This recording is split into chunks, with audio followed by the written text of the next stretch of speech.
just to the left of Monte Pellegrino, a black silhouette against the pallid moonlight. The rosy lightning flashed almost incessantly, and through the fitful darkness came the sound of bells across the valley, the rushing torrent below, and the dull roar of the approaching rain, with a deep organ point of solemn thunder through it all. We fled indoors from the coming tempest, and taking our candles, said good night, and sought each his respective room. My own was in the southern part of the old convent, giving on the terrace we had just quitted, and about over the main doorway. The rushing storm, as it swept down the valley with the swelling torrent beneath, was very fascinating, and after wrapping myself in a dressing gown, I stood for some time by the deeply embrasured window, watching the blazing lightning and the beating rain whirled by fitful gusts of wind around the spurs of the mountains. Gradually the violence of the shower seemed to decrease, and I threw myself down on my bed in the hot air, wondering if I really was to experience the ghostly visit the Cavaliere so confidently predicted. I had thought out the whole matter to my own satisfaction, and fancied I knew exactly what I should do in case Sister Maddelena came to visit me. The story touched me. The thought of the poor faithful girl who sacrificed herself for her lover, himself very likely quite unworthy, and who now could never sleep for reason of her unquiet soul, sent out into the storm of eternity without spiritual aid or counsel. I could not sleep, for the still vivid lightning, the crowding thoughts of the dead nun, and the shivering anticipation of my possible visitation made slumber quite out of the question. No suspicion of sleepiness had visited me, when, perhaps an hour after midnight, came a sudden, vivid flash of lightning, and, as my dazzled eyes began to regain the power of sight, I saw her, as plainly as in life, a tall figure, shrouded in the white habit of the Carmelites, her head bent, her hands clasped before her. In another flash of lightning she slowly raised her head and looked at me long and earnestly. She was very beautiful, like the Virgin of Beltraffio in the National Gallery, more beautiful than I had supposed possible, her deep, passionate eyes very tender and pitiful in their pleading, beseeching glance.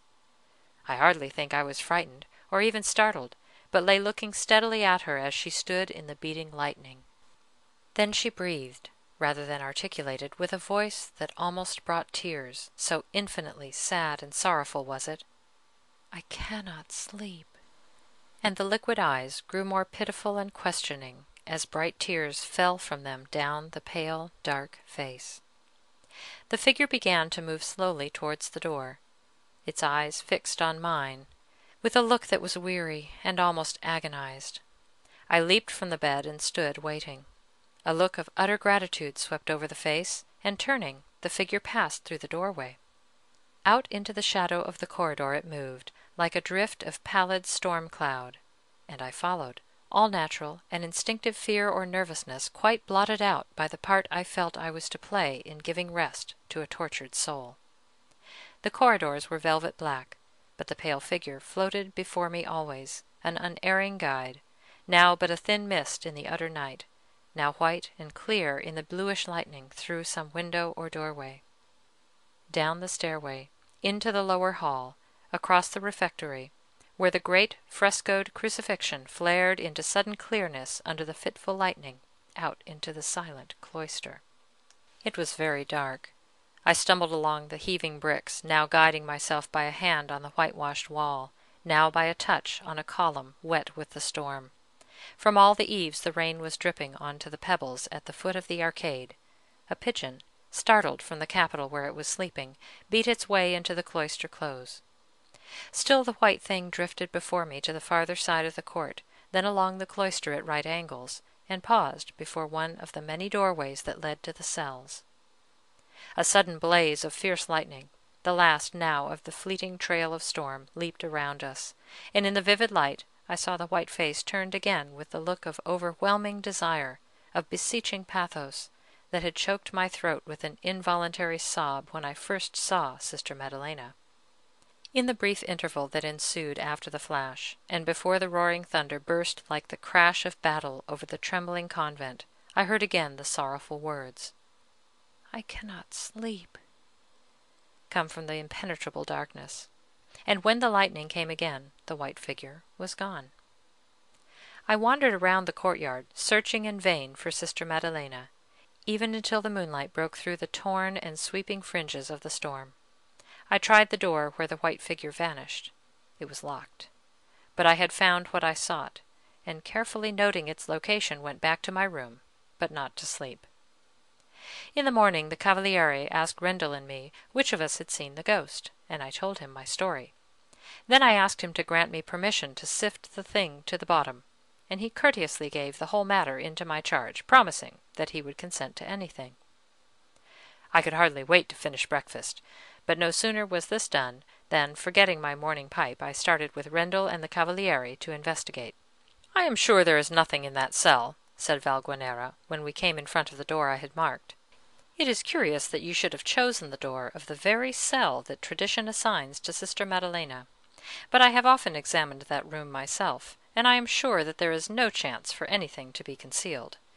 In fact, I had the floor taken up once, soon after I came here, knowing the room was that of the mysterious sister, and thinking that there, if anywhere, the monastic crime would have taken place. Still, we will go in if you like."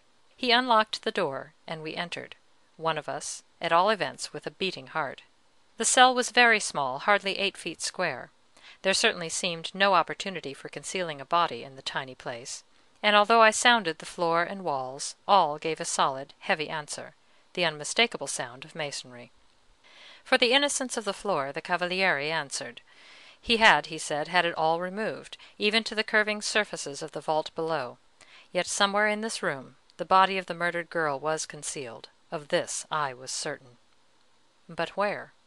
There seemed no answer, and I was compelled to give up the search for the moment, somewhat to the amusement of Valguanera, who had watched curiously to see if I could solve the mystery. But I could not forget the subject, and towards noon started on another tour of investigation. I procured the keys from the Cavaliere, and examined the cells adjoining. They were apparently the same, each with its window opposite the door, and nothing— Stay! Were they the same? I hastened into the suspected cell. It was as I thought. This cell, being on the corner, could have had 2 windows, yet only one was visible, and that to the left at right angles with the doorway. Was it imagination? As I sounded the wall opposite the door, where the other window should be, I fancied that the sound was a trifle less solid and dull. I was becoming excited. I dashed back to the cell on the right, and, forcing open the little window, thrust my head out. It was found at last. In the smooth surface of the yellow wall was a rough space, following approximately the shape of the other cell windows, not plastered like the rest of the wall, but showing the shapes of bricks through its thick coatings of whitewash. I turned with a gasp of excitement and satisfaction. Yes, the embrasure of the wall was deep enough. What a wall it was! 4 feet at least, and the opening of the window reached to the floor, though the window itself was hardly 3 feet square. I felt absolutely certain that the secret was solved, and called the Cavaliere and Rendell too, excited to give them an explanation of my theories. They must have thought me mad when I suddenly began scraping away at the solid wall in front of the door, but in a few minutes they understood what I was about, for under the coatings of paint and plaster appeared the original bricks. And as my architectural knowledge had led me rightly, the space I had cleared was directly over a vertical joint between firm, workmanlike masonry on one hand, and rough, amateurish work on the other, bricks laid anyway, without order or science. Rendell seized a pick, and was about to assail the rude wall when I stopped him. "Let us be careful," I said. "Who knows what we may find?" So we set to work digging out the mortar around a brick at about the level of our eyes. How hard the mortar had become, but a brick yielded at last, and with trembling fingers I detached it. Darkness within, yet beyond question there was a cavity there, not a solid wall, and with infinite care we removed another brick. Still the hole was too small to admit enough light from the dimly illuminated cell. With a chisel we pried at the sides of a large block of masonry, perhaps 8 bricks in size. It moved, and we softly slid it from its bed. Valguanera, who was standing watching us as we lowered the bricks to the floor, gave a sudden cry, a cry like that of a frightened woman, terrible coming from him. Yet there was cause. framed by the ragged opening of the bricks, hardly seen in the dim